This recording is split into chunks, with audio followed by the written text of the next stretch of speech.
Fowler Clark Epstein Farm. I'm Nataka Creighton Walker. I'm the operations manager here, which means mostly I do the website, social media, database work, and also work to support our farm training program. Our space has been here since the 1700s, farmland owned by three families, the Fowler, Clark, and Epsteins. And they gave it to a trust some years ago, and Historic Boston Inc. is partnered with us in order to bring it back to being what it was intended for, which is farmland. So this is the main house. We don't have any tenants there right now. We did move in 2018, so we're definitely looking for folks to rent the space. We've had events there, and yeah, so I'll just take you a little bit around. Most of it's brown here, which is a little sad, but brown does not mean dead. It just means it's a little dormant, kind of taking a rest. There are still things growing though. Lettuce, some of your colder weather crops. And over here we have garlic. So garlic is one of those winter crops that you get to plant every year, somewhere between when the frost, right before the frost comes. So once we plant it, after we planted it, we covered it with hay just to make sure that it can maintain moisture throughout the winter time. And then we still have our broccoli growing over here. It's one of those really hardy winter crops that you can grow sometimes all the way through December. And depending on what region you are, we're here zone 6B, I think it is. And so we can grow almost up till November, December-ish. So it's exciting to still get broccoli even when it's getting cold. And we do lots of things here, lots of events. Actually, we have an upcoming workshop on cultivating mushrooms indoors. So if you're looking to do things indoors, please look us up on Facebook, Urban Farming Institute of Boston. And then, yeah, lots of other good stuff. We got a holiday market. We do things like foraging for wild edibles, of course during the good weather months. Growing without a garden, so if you have really small spaces, which is kind of the background we come from, we started in very small spaces. So this is really big for us, but we know how to grow food without a lot of space. Yeah, up here we're actually about to go into our barn. That's kind of one of the most exciting parts for me, because when people have events here, this door like opens up and it kind of opens up the whole space. And inside, which I'll show you, is exciting.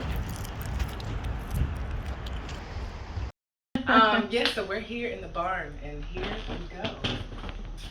This is one of the greatest spots because so many things happen here. We have Fit on the Farm here, which many elders actually participate in. So at the beginning of the program, they usually do yoga.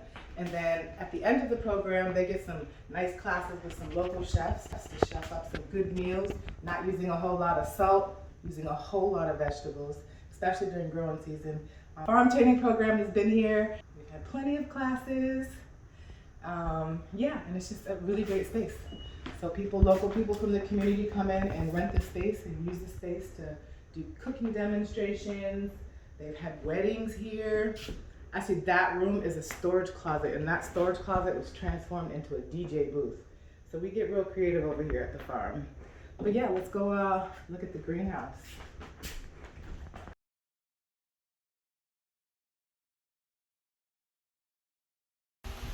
So welcome to the greenhouse. 2012, this organization. And not only did we not have a home, and now we have one at the Fowler Clark Epstein Farm, but we also did not have a greenhouse. So if anyone knows about season extension, we were not extending any season. And so it's very exciting to be able to not just, as you see here, we're actually growing in ground. So they made the greenhouse so not only can we grow stuff in the spring on racks and stuff, but we can also grow in ground during the winter time so that we can practice techniques and also grow our own food here. So that's actually a real blessing and an honor.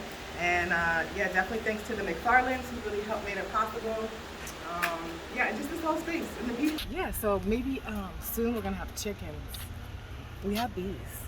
So in addition to that, we have quail. I don't know if you guys know about quail, but quail eggs are like this big, but they're said to be more nutritious than chicken eggs. So we have like 6 quail, 7 quail, 8 quail.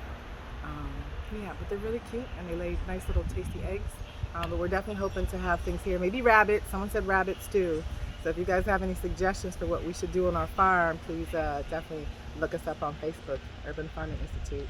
And great to have done the tour with you. There's lots of things coming up in 2021, so be sure to go to our website at www.urbanfarminginstitute.org and learn more. And there'll be more of these videos later on in the springtime teaching you all about growing your own food. Peace out.